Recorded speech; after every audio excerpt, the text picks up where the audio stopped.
Today, we're going to talk about a renovation loan. Hello, this is David Xie with the Xie Mortgage Team. I got a call last week from a great friend of mine, Tyler, and he said, hey, David, my wife and I were looking at this house. We really like it. It checks all the boxes. It's in the great school system that we need and just everything that, a loving dad and a father is going to want for his family, right? So he said, however, David, and when he said, however, I kind of knew where it was going. However, it does need some work, okay? All right, Tyler, what's the work that's needed? So he went on and rattled out this huge list of work that needed to be done. And I was like, you know what, Tyler? I got the perfect loan product for you, and that's a renovation product. And a lot of you guys out there that are watching this video, you know the product that I'm talking about is typically gonna be your 203K, which is an FHA renovation product. However, with that being said, we also have conventional renovation products and we have VA renovation products. The beauty of all of this is that you can buy that house that checks all of the boxes except for that one box. And that may be some flooring, some cosmetic needs, HVAC systems, whatever it may be, a new roof, but you just don't want to put the money down that's necessary to get good loan terms, and then on top of that, go out and pay for that new roof, as well as the HVAC system or anything else, right? So who needs it? That's the person that finds the house that they really like, however, it needs some work. The way that it works is it's really simple, okay? And I would say it's really simple because I've done it a lot of times. So depending on the type of renovation loan that you're looking at, typically $35,000 is where it goes from a streamline to a full-blown high-end rehab renovation product. And the way that that's determined, and I would still recommend, even if it's a streamline, I would say anything over $15,000, to get that HUD inspector out there, okay?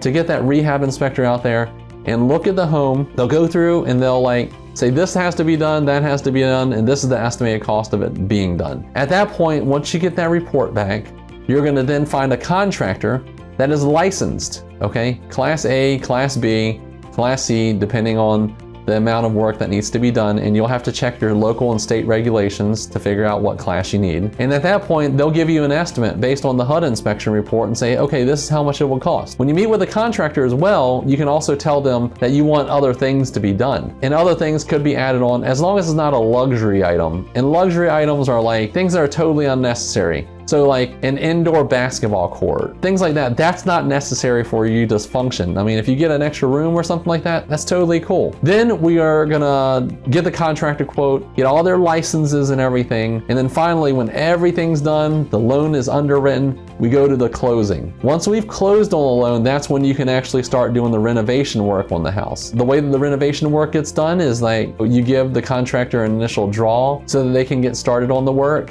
And during the percentages of completion, typically 30, 60, 90 or 30, 60, 100, then you kind of go through and you come back to the mortgage company, you request a draw, you sign off on it, and then it gets paid to the contractor. If it's a bigger job, you may need the appraiser back out there to verify that the work has been done. How long is the process? That's the next question that we usually get.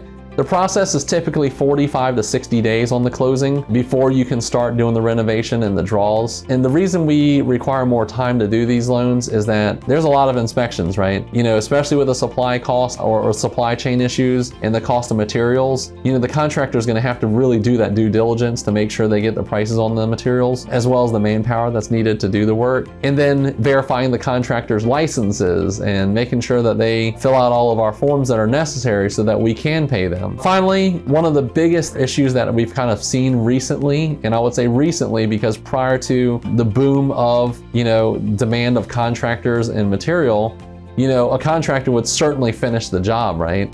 However, now because, material cost sometimes exceeds the price that they quoted you, the contractors may back out of the job, and that's a really bad thing to say, but I've seen it a couple times. You want to make sure that they do a supply check and all the supplies prior to you closing have been at least ordered or put on order with their line. And if you find a contractor that doesn't have a line, that's a big red flag. So have a backup contractor, make sure they check on the supply, and then qualify with us on the loan. We're checking your income, your assets, your liabilities, your debt to income ratio, your VA entitlement if you're using the VA renovation program. Different programs, if you're not a veteran, like the conventional versus the FHA, But I would love to help you on your next renovation project on any house. My name is David Xie with the Xie Mortgage Team. And please be sure to hit the notification bell for the new videos that come out that I constantly put out. Be sure to subscribe to our channel because we do put out a lot of great content. And be sure to check back for some more useful information. And this is David Xie. Bye.